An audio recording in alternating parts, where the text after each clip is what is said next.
Do you want to use AV1 encoding on Twitch? Well, that sucks because they don't allow it. Anywho, so AV1 encoding, best settings. Let's dive into it. Don't want to keep you too long. So AV1 encoding basically just kind of keeps the bandwidth down, improves quality, and it's a lot more efficient for your graphics card.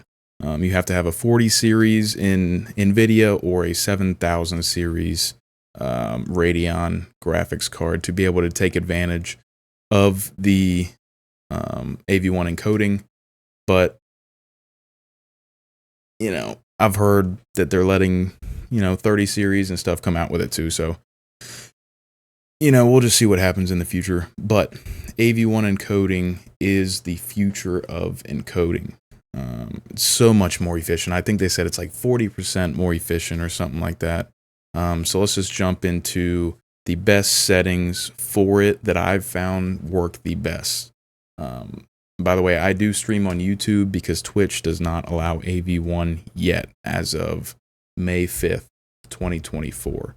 When they were talking about it in January, it's been a while, so I don't know what they're doing. Probably just waiting on royalties to, clear up. But AV1 settings,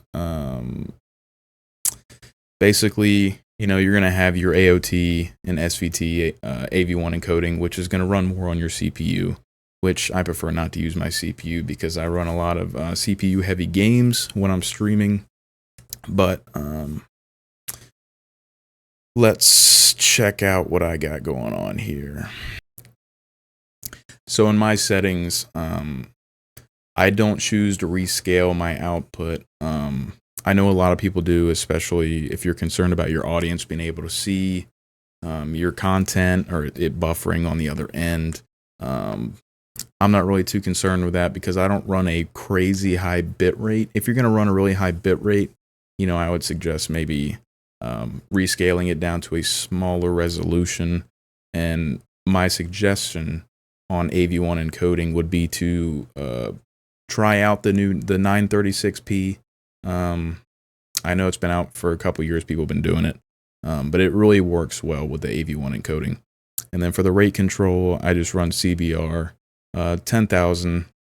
I have a decent internet connection, so I have no trouble with that. I just want to make sure my 1080p looks crisp, clean, no issues on my end. So if anything happens, not my problem.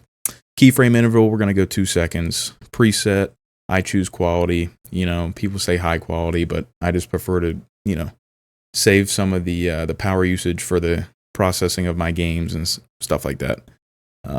Profile, I guess I'm going to choose main, because that's all we got. But in the recording, you just kind of use the same settings. It's pretty simple, AV1 is the future.